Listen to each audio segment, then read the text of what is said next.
అందరికీ శుభోదయం. దయచేసి ఈ వీడియో మొత్తం చూడండి. మీ మిత్రులకు బంధువులకు షేర్ చేయండి. ఫస్ట్ ఏమనుకున్నాం? పెన్షన్, నెక్స్ట్ రిజర్వ్ మనీ, తర్వాత ఇంకొక అవసరం ఇన్సూరెన్స్. చాలామంది చెప్పారు, కరెక్టే. ఇది ఈ ఇన్సూరెన్స్ డిస్కస్ చేసేటప్పుడు మీ తల్లిదండ్రులని మీ కుటుంబ సభ్యులను కూడా గుర్తు చేసుకోండి. మీలో చాలామంది గుడికి వెళ్ళే అలవాటు ఉంది కదా. గుడికి వెళితే ఎంతసేపు ఉంటారు? ½ అవర్. గుళ్ళకి అడుగు పెట్టే ముందు మీ చెప్పులు ఎక్కడ పెడతారు? బయట. స్టాండ్ ఉంటే స్టాండ్లో పెడతారు కదా. ఎంత ఇస్తారు స్టాండ్లో? రూపాయి. రేట్లు పెరిగినాయి సార్, ₹2 చేశారు ఇప్పుడు, ఇన్ఫ్లేషన్. అంటే మీ చెప్పుల్ని స్టాండ్లో పెడితే ₹2 చెల్లించాలి మీరు. అయితే స్టాండ్లో పెట్టకుండా బయట పెడితే మీ చెప్పులు పోవచ్చు, పోకపోవచ్చు. అయినా రిస్క్ ఎందుకని చెప్పి మీ సెకండ్ హ్యాండ్ చెప్పుల్ని ₹2 పెట్టి అరగంట కోసం ఇన్సూరెన్స్ చేయించి గుళ్ళోకి వెళ్తున్నారు కదా మీరు. చెప్పులకి ఇన్సూరెన్స్ చేయించి లైఫ్కి చేయించుకోవడం ఏమన్నా న్యాయం ఆలోచించండి. సినిమాకి వెళితే అరగంటకో 2.5 గంటల కోసం బైక్ని ఇన్సూరెన్స్ చేయిస్తాం కదా. మరి చెప్పుల ఇన్సూరెన్సు, బైక్ని ఇన్సూరెన్సు, లైఫ్కి మాత్రం ఇన్సూరెన్స్ అక్కర్లేదా? చెప్పుల కంటే హీనమైందా జీవితం? మనకి తెలిసిన వాళ్ళు ఎవరన్నా చనిపోతే వాళ్ళ ఏడుపు తగ్గగానే అడిగే ఫస్ట్ క్వశ్చన్ ఏంటండి? ఇన్సూరెన్స్ ఏమన్నా ఉందా అని అడుగుతారు కదా.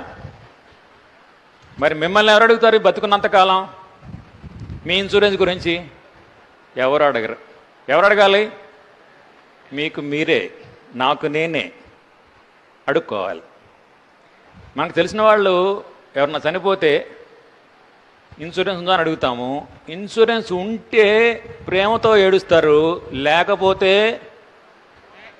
దిక్కులేని వాళ్ళని చేసిపోయారు.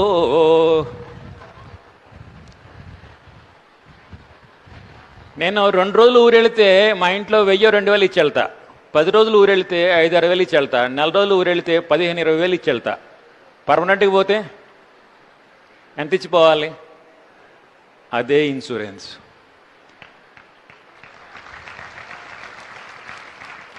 నేను సాయంత్రం 5 దాకా అన్నం తినకపోతే నా బాడీ చెప్తుంది, తినరా బాబు కదలలేనని సిగ్నల్ ఇస్తుంది. మా అబ్బాయి స్కూల్ ఫీజు కట్టకపోతే నాన్న ఫీజు అని గోల పెడుతూనే ఉంటాడు, సిగ్నల్ ఇస్తాడు. జీవితంలో ప్రతి అవసరానికి సిగ్నల్స్ ఉంటాయి. కానీ భగవంతుడు నీ ప్రాణం తీయడానికి వచ్చినప్పుడు, నాయన నీ ప్రాణం తీయడానికి వస్తున్నానా, నువ్వు ఇన్సూరెన్స్ చేయించుకో అని సిగ్నల్ ఇస్తాడా దేవుడు? సిగ్నల్ రావు. ఒకవేళ వచ్చినా we will be out of coverage area. మనం ఇన్సూరెన్స్ బతికున్నంతకాలం ఆలోచించాం, ఎందుకంటే మనం ఉన్నంతకాలం దాంతో అవసరం రాదు కదా. కానీ దాని అవసరం వచ్చినప్పుడు మనం ఉండం కదా. కాబట్టి బతికున్నప్పుడే మనం ఇన్సూరెన్స్ గురించి ఆలోచించక తప్పదు. భగవంతుడు ప్రత్యక్షమయ్యి మీకు బంగారు గుడ్లు పెట్టే బాతు ఒకటి ఇస్తా అన్నాడు. కానీ ఒక కండిషన్ పెట్టాడు, బాతు బతుకున్నంత కాలమే మీకు బంగారు గుడ్లు వస్తాయి అని చెప్పాడు. ఏం చేస్తారు?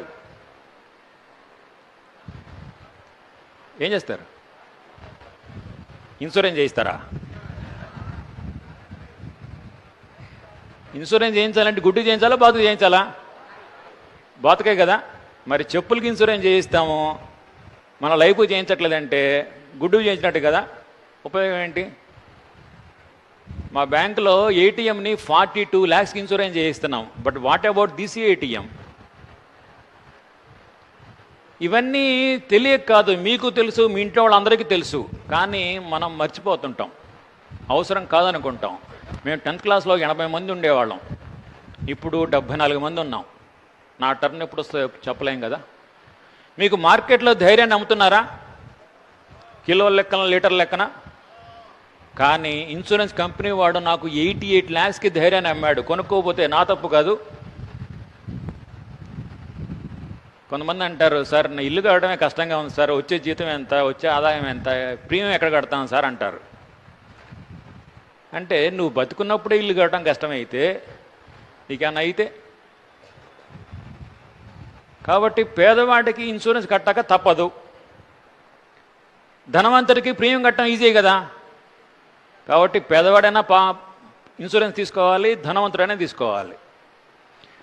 ఇంకొకటి, నేను ఇన్సూరెన్స్ మాడుతున్నానని చెప్పి నేనేదో మార్కెటింగ్ పర్సన్ కాదు, నేను ఏ స్కీమ్ని సజెస్ట్ చేయట్లేదు కూడా, కానీ డిస్కస్ చేస్తున్నా. ఎందుకంటే మీరు ఒకసారి ఇంటికి వెళ్ళిన తర్వాత ఒకసారి చెక్ చేయండి మీ పేరెంట్స్కి ఎంతవరకు ఇన్సూరెన్స్ ఉందో. మీరు లైఫ్లో ఎర్నింగ్ స్టార్ట్ చేయగానే మీరు స్టార్ట్ చేయాల్సిన ప్లాన్ల గురించి కూడా డిస్కస్ చేస్తున్నా. చెప్పాను కదా, మీ జీవితాంతం పనికొచ్చే ఫైనాన్షియల్ ప్లానింగ్ గురించి డిస్కస్ చేస్తున్నాం మనం.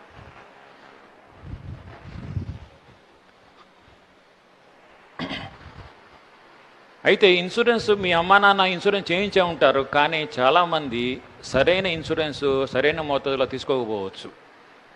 మనం 50,000 పెట్టి బైక్ కొంటే 50,000కి ఇన్సూరెన్స్ చేయిస్తాము. 1,00,000 రూపాయలు పెట్టి 10 లక్షలు పెట్టి కారు కొంటే 10 లక్షలకి ఇన్సూరెన్స్ చేయిస్తాం. అంటే కారుకి స్కూటర్కి దాని వాల్యూ తగ్గట్టుగా ఇన్సూరెన్స్ చేయిస్తాము, కానీ మనిషికి తన వాల్యూ తగ్గట్టుగా ఇన్సూరెన్స్ చేయించట్లేదు. మనకు కూడా వాల్యూ ఉంది కదా, అయితే వాల్యూ లెక్క కడతాం సార్. వాల్యూ అనేది సంవత్సరాల, అంటే ఒక 25 ఏళ్ల వ్యక్తి సంవత్సరానికి 4 లక్షలు సంపాదిస్తే ఆ వ్యక్తి కుటుంబానికి దూరం అయితే 60 ఏళ్ళ దాకా పనిచేయగలడు. సంవత్సరాదాయం 4 లక్షలు, వయసు 25. అప్పుడు ఆ కుటుంబానికి దూరం అయితే 60 ఏళ్ళ దాకా ఇన్కమ్ మిస్ అయినట్టే కదా. 60 - 25 ఎంత? 35 ఇయర్స్ ఇంటూ 4 lakhs. సంవత్సరాదాయం అదే కదా, అంత మిస్ అయినట్టే కదా. అది అతని వాల్యూ. మీ వాల్యూ ఎంతో లెక్కేసుకోండి. అంటే మీ ఎక్స్పెక్టెడ్ ఇన్కమ్ ఇంకా మీ రిమైనింగ్ సర్వీస్, అది మీ వాల్యూ. దానికి తగ్గట్టుగా పాలసీ ఎంచుకోవాలి. పాలసీ ఎంచుకోవాలంటే అంత ఈజీ పని కాదు, అంత కష్టమైన పని కూడా కాదు. దానికి కొంచెం అనాలిసిస్లు కావాలి. చూశారు కదా ఇన్సూరెన్స్ విలువను. బీమా చేయించండి, ధీమాగా ఉండండి. మీ అవసరాలకు తగ్గట్టుగా ఇన్సూరెన్స్ కోసము వెంటనే సంప్రదించగలరు. ధన్యవాదాలు.